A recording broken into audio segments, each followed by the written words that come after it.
මේ වගේ රාජද්‍රෝහින්ට පණුවන්නේ මොන වගේ දඬුවමක්ද කියලා මතක් කරලා දුන්නා නම් හොඳයි.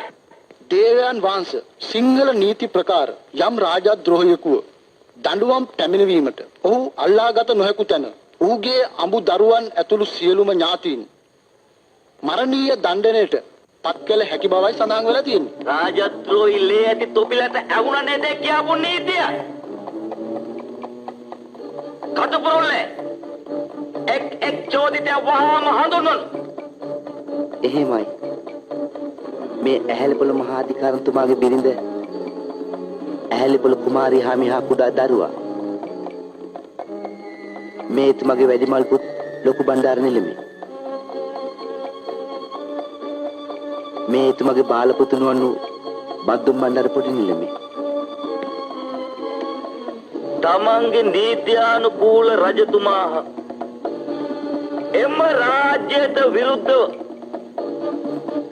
කුමන්ත්‍රණය කිරීම හා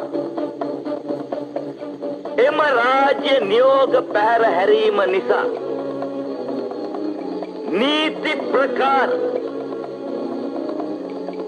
ඇහැලේපොළ අධිකාරමගේ බිරිඳ දියේ ගිල්වා මැරීමට කුඩා දරුවා වනේ කැදීමට පිරිමි දරුවන්ගේ හිත් ගසා දැමීමට මං මෙන් අනකර සිටිනවා. වදකය මහා වාසල අනපරිදි පළමුව ඇහැලේපොළ අධිකාරම්ගේ ලොකු පුතුණුවන් වන ලොකු බණ්ඩාර නිලමගේ හිස ගසා දමන. අයියෝ අම්මන්ඩි මාව මරන්න යන්නේ අම්මන්ඩි. අනේ අයියෝ මාව අතාරපන් අයියෝ මාව මරන්න එපා. දළදා හමුදුරනේ ඔබ වහන්සේට පෙන්නේ මේ පිපාසෙන් පෙන්නේ මේ කූර රජ මගේ කිරි සප්පේට කරන අපරාධේ. අතාරපන් මාව අම්මන්ඩි මාව මරන්න යන්නේ අම්මන්ඩි. ආලා නැද්ද අප්පච්චිගේ පිටිපොළ මාමණ්ඩිට කියනවා සිංහලයා බය නැති જાතියක් කියලා. මේ වගේ නිවට රජෙක් ඉදිරියේ අපි තනින් වැටෙන්න ඕනේ අම්මන්ටි. වාසි බස් දෙවියොත් රජවාසල් දඬුවම තවත් දරුණු විය හැකියි.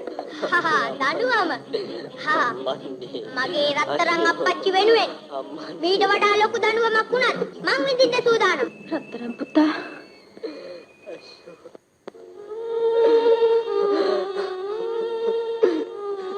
අම්මන්ඩි මට අවසර.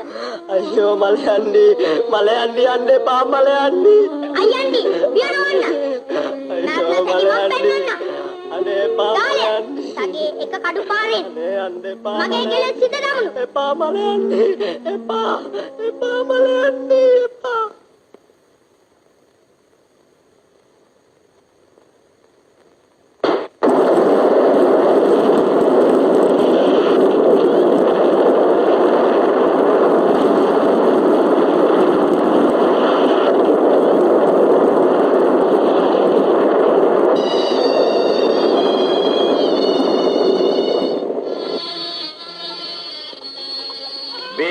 අවස්ථාවක මූණ දීමට ශක්තියක් නැති මාගේ නිලමවරයෙකු වශයෙන් සිටීම මට මහත් ලැජ්ජාවක්. වහාම ඇදවැටුණු පලිපාන නිලමගේ සියලු තනතුරු වලින් පහ කළ බව දන්වනු. මොල්ලිගොඩ ඒ කටයුත්ත තොපට බාරයි. යහපති අයියෝ අම්මන්ඩි මාව මරන්න යන්නේ අම්මන්ඩි. මාව බේරගන්න අතාරපන් අයියෝ අතාරපන්. මේ මාව මරන්න එපා අයියෝ අම්මන්ඩි.